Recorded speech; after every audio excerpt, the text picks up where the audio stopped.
오늘도 고양이 목에 방울을 다는 이야기 하겠습니다. 저의 이야기를 듣고 그래도 들은 분 중에 일부는 좀 영향을 받아가지고요. 영향을 받아서 좋은 결과들이 있는 것 같습니다. 저희 선우 회원하고 만나든 그 전에 만났던 회원하고 만나든 있잖아요. 어떤 그 전에 본인이 개인적으로 알던 좋은 결과들이 한 쌍이라도 있기 때문에 저는 그 누군가를 위해서 이야기합니다. 우리 결혼이 잘 되는 사람들과 안 되는 사람의 특징들 제가 얘기하기 시작하는데요. 지금 만남의 기회가 없어서 그 이제 아직까지 결혼을 못했다는 얘기는요. 만남의 기회가 없어가지고 만남 자체가 없어서 결혼을 못한 분들이 있고요. 많이 만났는데도 안 된 분들이 있습니다. 여러 명을 만났는데도 아직 결혼을 못한 분들. 근데 제가 결론적으로 얘기하면 만남을 아예 가지지 않은 만남의 기회가 없어가지고 아직 결혼을 못한 분들보다는 많이 만났는데 아직 상대를 만나지 못한, 결혼하지 못한 분들의 결혼 성공률이 3배 이상 어렵습니다. 가장 어렵고 무서운 거는 이성을 많이 만났는데 현재 결혼을 하지 않고 있다는 사실입니다. 이건 굉장히 본인에게 무서운 일입니다. 간단하지가 않아요.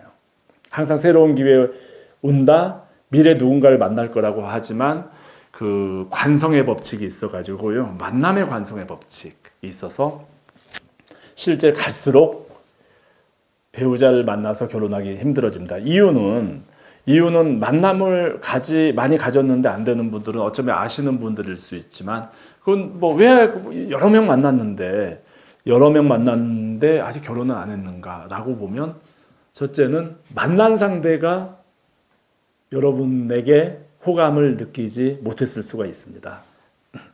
예, 제가 이야기는 하지 않지만 쭉 이야기를 들어보면 결혼정보회사를 많이 이용했던 분들이 있지 않습니까? 들어보면은 그래서 제가 그 회비를 많이 받고 만남을 많이 주선하는 거에 대해서 질타하는 게 그겁니다. 결국에는 만남이 많이 이루어졌는데 알고 보면 상대가 여러분에게 호감을 느끼지 못한 겁니다. 어떻게 보면 좀 과한 상대를 만나신 거죠. 여기서 과하다는 거는 본인하고 동떨어진 회비가 산 기회일 뿐이죠. 회비가. 실제로 만나야 될 대상이 아니고 아니면 또 다른 이유로 뭐 결혼정보회사가 아니더라도 많은 만남을 가졌는데 안 됐다면 처음에는 상대는 만날 수 있는 호감을 가졌을 텐데요. 만나면 만날수록 상대에게 기대를 주지 못하는 여러분만의 그 무엇이 있을 수도 있습니다.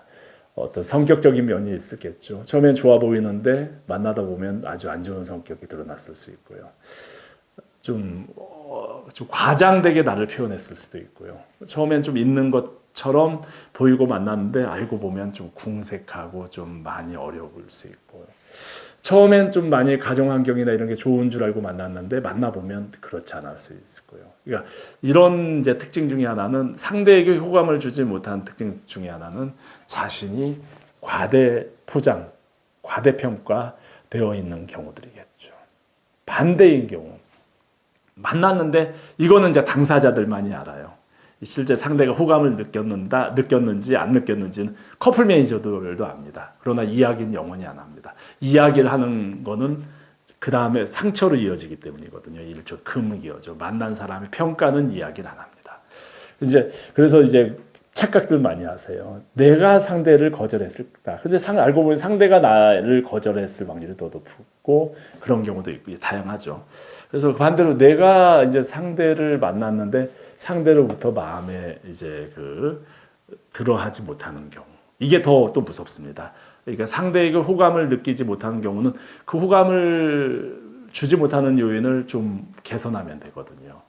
제가 각성을 하고 그 문제를 고치면 되는데 반대로 내가 좋은 조건을 가졌는데 상대에게 마음의 문을 열지 못하고 마음에 만족을 못 느껴서 결혼을 못했다라고 하면 그건 정말 어렵습니다. 자, 그럼 이분들이 왜냐하면 만나면 만날수록 인간의 그 생체 구조가 그렇습니다.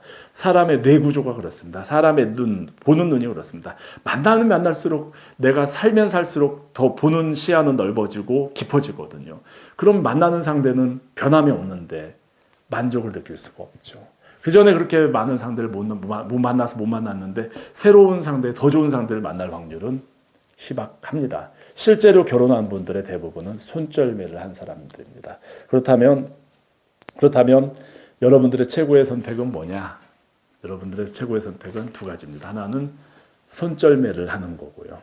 두 번째는 기존에 만났던 상대 있지 않습니까? 기존에 만났던 상대 중에 연락이 되는 사람들이 있으면 그분들에게 다시 연락해서 다시 교제를 해서 만나십시오. 저의 이야기를 듣고 실제로 그렇게 행동해서 만난 분들이 많습니다. 물론 확률상 한 20%는 새로운 사람에게 만나서 제 본인이 원하는 사람을 만날 수도 있겠죠. 20%는 제가 너무 과하게 말씀드렸거든요. 훨씬 못 미칩니다. 자, 그래서 기존에 만났던 사람 중에 연락이 되는 사람이 있다면 그 전에 긴가민가 해서 그 연락 끊었던 사람 중에 좀 연락이 된 사람을 다시 연락해서 그냥 슬그머니 다시 만나자고 해서 그냥 적극적으로 교제를 이어가십시오. 상대도 그걸 기다리고 또 원할지 모릅니다. 중요한 건 미래에 누군가를 만나더라도 이건 제가 거의 90% 이상 확신을 가지고 얘기하는데 그 전에 이미 많은 사람을 만났다면 그 사람하고 얼굴만 틀릴 뿐이지 비슷한 사람이 됩니다. 그러니까 결국 쉽게 갈 길을 돌고 돌아서 결국 상대는 뻔한데 돌고 돌아가지고 고생 죽도록 하고 시간 낭비하고 데이트 비용 많이 쓰고 그러면서 결국에는 원점에서 만났던 상대와 만나게 되는 게 남녀 만남의 솔직한 이치입니다. 기억하십시오.